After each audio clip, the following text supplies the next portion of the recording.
What up, guys? It's Y. I'm stuck in traffic and figured this would be a good way to not fall asleep while on the wheel. It's to throw up my first video in ages. But anyways, alright, so this is about whether it's a good idea to use immersion as a good way of learning Chinese. Now, a lot of people say that. There are some people who are like magical wizards and whatever. They could just be dropped off in a country. I heard of one girl that was like in Taiwan and she just got dropped off and everything was fine and now she speaks really well. Apparently she wasn't that young when it happened. I'm not one of those people, okay?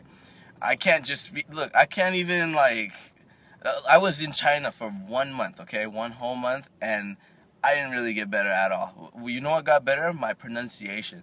My pronunciation got really, really good. But other than that, that's pretty much it. Like, I don't think you can really get, I don't think the average person, there you go, or maybe I'm just dumb. I don't think so. I think the average person can't really just be dropped off in a country, have words yelled at them, and then expect to know how to say the words, you know? So that's why I study the way I do. That's why I'm making these videos, is because, after you get to a certain level of material, there's not many material for advanced learners. So, whatever. This language is there's so many levels. Think about how many levels there are from the time you start the language till the person that's fluent. There's like almost no comparison between an advanced native English speaker, a learner of Chinese, and a native speaker. Come on. So, anyways, back to the question at hand.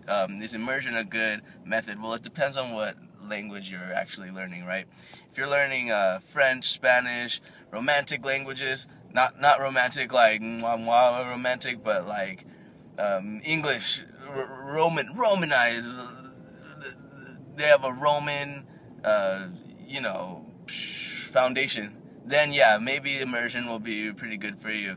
Cockroach la cucaracha, right? I mean, they have a lot of words like that. You could actually be dropped off in Mexico, and I think your Spanish will actually start to get better. That's why it's supposed to be an easy language for native English speakers, or just English speakers in general, whatever.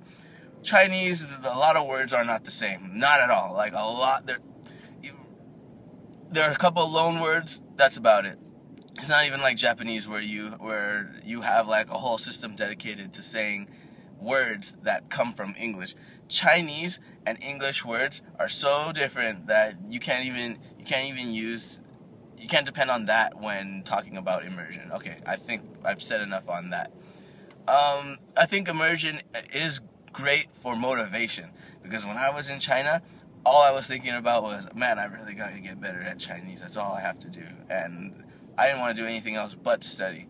So for motivation and pronunciation, those two things were skyrocketed for me by just going to China. And I guess I'm still motivated to go back with the experience that I had. Other than that, I wouldn't recommend immersion at all. What I would recommend is studying vocabulary. Maybe I'm just that way. I think a lot of people can't sit down and study vocabulary, but whatever means you use, whether that means getting a Chinese spouse, or maybe girlfriend, boyfriend, whatever, and then like that's how I really got better at Chinese. If you want to know all the ways that I've tried Chinese, and trust me, I've tried a lot of ways, that is the main way I got better. So I've tried going to class, I've tried studying out of textbooks, whatever, all this stuff, YouTube videos. I haven't tried movies to the fullest extent. Well, actually, I've watched movies and dramas a fair amount.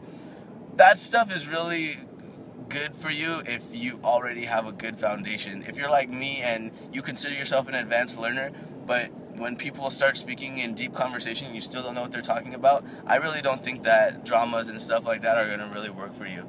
And especially because, like we said, Chinese, if you want to translate subtitles in Chinese, you have to sit there and like write them all out, or you know, guess the pinging or something like that. I don't even bother with that. Not when you can just learn it some other way, or, you know. So that's why I'm bringing these videos to you. Like I said, the way I was inspired by Mike from Glossica, and to make these videos, because he made a couple, and I said, what happens if someone makes a lot of them? I guess what I'll start doing is I will check out more of his videos, see all the things that he doesn't quite cover, and then take it from there. I think that pretty much concludes this video. If there's any other questions, drop them in the comments, and then we can have a discussion, YouTube style. See ya.